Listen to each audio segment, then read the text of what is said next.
नमस्कार दोस्तों, हरे कृष्णा, राधे राधे। व्रत विधि उपाय में सभी लोगों का स्वागत करती हूँ। दोस्तों, आज हम बात करेंगे रूप चौदस, नरक चतुर्दशी, काली चौदस तथा छोटी दिवाली कब और क्यों मनाया जाता है और इनके पीछे की 3 कथा। रूप चौदस, नरक चतुर्दशी तथा काली चौदस, इनको छोटी दिवाली भी कहा जाता है और ये कार्तिक महीने की कृष्ण पक्ष की चतुर्दशी तिथि को आता है। वेस्ट बंगाल में इस दिन माँ काली का पूजा होती है और दिवाली में माँ काली का बड़ा धूमधाम से पूजा होती है। 5 दिनों में से ये दिवाली का जो 5 दिन होता है, ये है दूसरे दिन। पहले दिन हमें धनतेरस के रूप में मनाते हैं, दूसरे दिन छोटी दिवाली तथा नरक चतुर्दशी, रूप चौदस या काली चौदस के नाम से मनाते हैं। तृतीय दिन हम लक्ष्मी पूजन तथा बड़ी दिवाली के नाम से मनाते हैं। चतुर्थ दिन हम अन्नकूट तथा गोवर्धन पूजा के नाम से मनाते हैं और अंत में भाई दूज के नाम से मनाते हैं। दिवाली के इन 5 दिनों में भगवान यमराज को भी दीपक दिखाया जाता है, दीपक जलाया जाता है, जिसको हम यम दीपदान कहते हैं। इस समय लक्ष्मी गणेश जी की पूजा होती है, साथ में भगवान धन्वंतरी और कुबेर जी की भी पूजा होती है। धन, धान्य, ऐश्वर्य, शरीर जो हमारे निरोगी काया पाने के लिए इस समय हम भगवान के बहुत ही बड़े धूमधाम से पूजा करते हैं। अकाल मृत्यु भय से मुक्त पाने के लिए हम इस दिन यमराज को दीपदान करते हैं। नरक चतुर्दशी पालन करने के पीछे कई सारे कथाएं हैं। आज आपको इन कथाओं में से जो पहला कथा है, चलिए सबसे पहले वो सुनाती हूँ। विष्णु पुराण तथा श्री भागवत पुराण के अनुसार नरकासुर नामक एक अत्यंत अत्याचारी राक्षस था, जो अपनी शक्ति के वजह से देवी देवताओं को और मानव को बहुत ज्यादा परेशान करके रखा था। असुर ने संतों के साथ साथ 16,000 स्त्रियों को भी बंदी बनाकर रखा।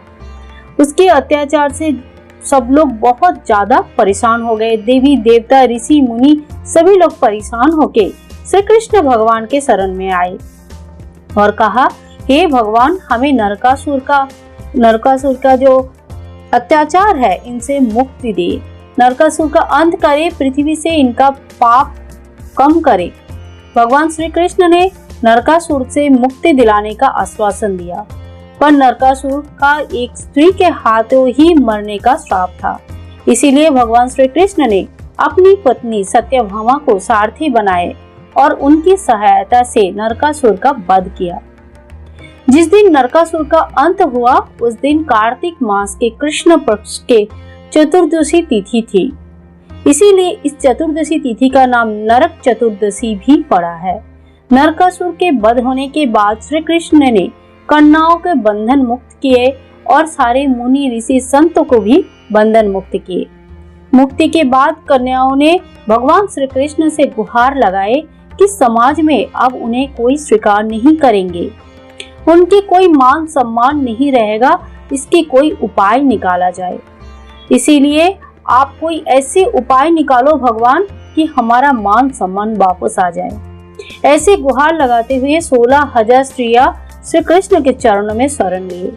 समाज में इन कन्याओं को सम्मान दिलाने के लिए भगवान श्री कृष्ण ने सत्यभामा के सहयोग से 16,000 कन्याओं से विवाह कर लिया और 16,000 कन्याओं को मुक्ति और नरकासुर के वध करके पृथ्वी को पाप मुक्त किया।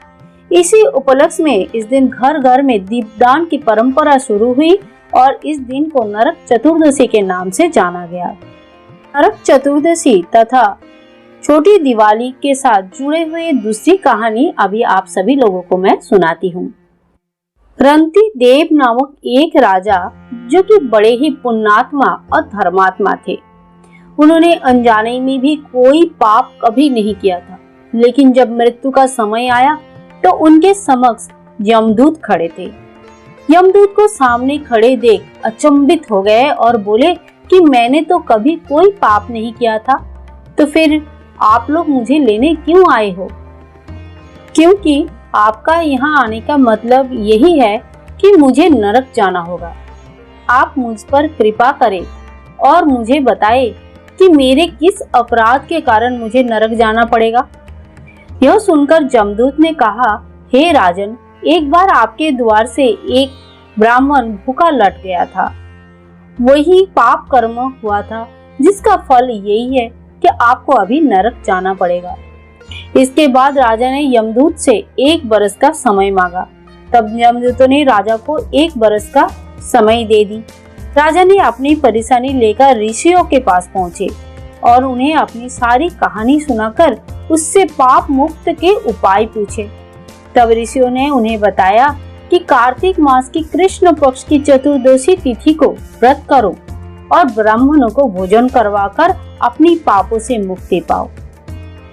अपने जाने अनजाने में किए गए अपराध के लिए क्षमा याचना करो। राजा ने वैसे ही किया जैसा ऋषि ने उनको बताया। इस प्रकार से राजा पाप मुक्त हुए और उन्हें विष्णु लोक में स्थान मिला। उस दिन से पाप और नरक से मुक्ति देने हेतु कार्तिक चतुर्दशी के दिन व्रत की प्रचलन हुआ और जाने अनजाने में किए गए सारे पाप कर्म से मुक्ति मिलकर विष्णु लोक में स्थान पाने के लिए लोग इस दिन व्रत करते हैं। अब हम सुनते हैं तृतीय कहानी। एक 3 नंबर कहानी भी इसके साथ जुड़े हुए हैं क्योंकि इस दिन को हम रूप चौदस के नाम से भी जानते हैं। एक योगी था जो खुद को भगवान के ध्यान में लीन करते हुए समाधि लगाया। समाधि लगाने के कुछ दिन बाद उनके शरीर में कीड़े पड़ गए, बालों में भी कीड़े पड़ गए, आंखों के पलकों में भी जुए लग गए और इससे परेशान होकर योगी ने अपना समाधि जल्दी तोड़ दी। अपने शरीर की दुर्दशा देखकर जोगी को बड़ा दुख हुआ। उसी समय नारद जी बीड़ा बजाते हुए वहां से गुजर रहे थे। जोगी ने नारद जी से पूछा, हे प्रभु, प्रभु के चिंतन में हम लीन रहते हैं, फिर भी हमारा शरीर का ये दुर्दशा हुआ, ऐसा क्यों हुआ? नारद जी ने बोले, हे जोगीराज, अपने प्रभु के चिंतन में तो थे, लेकिन शरीर का आचार नहीं किया, क्योंकि यह कैसे करते हैं आपको पता ही नहीं था। समाधि में लीन होने से पहले देह को आचार कर लेने से आपका ये हालत नहीं होती थी। जोगीराज ने पूछा, तो आप उसकी उपाय बताएं, अब हमें क्या करना चाहिए? तब नारद जी ने कहा, आपको रूप चतुर्दशी के दिन सूर्योदय से पहले उठकर शरीर में तेल की मालिश करना पड़ेगा। आप तेल की मालिश करें और उसके बाद चिचड़ी का पौधा जल में डालकर फिर उस जल से स्नान करें और फिर इस दिन व्रत रखकर विधि विधान के साथ भगवान श्री कृष्ण का पूजा करें। इससे आपका शरीर स्वस्थ हो जाएगा और रूपवान हो जाएगा। जोगीराज ने ऐसे ही करने पर स्वस्थ और रूपवान हो गए। इसी दिन से इस त्योहार का नाम रूप चौदस भी रखा गया। रूप चौदस का दिन बहुत शुभ दिन होता है, अतः भगवान श्री कृष्ण का इस दिन जो भी विधिवत पूजा करते हैं और नियम के अनुसार स्नान आदि और अपने शरीर का आचार करते हैं, उन्हें भगवान श्री कृष्ण का आशीर्वाद प्राप्त होते हैं और अभिष्ट फल लाभ होते हैं। बोलो भगवान श्री कृष्ण की जय। तो आप भी रूप चौदस के दिन उपटन लगा के स्नान करना बिल्कुल ना भूले।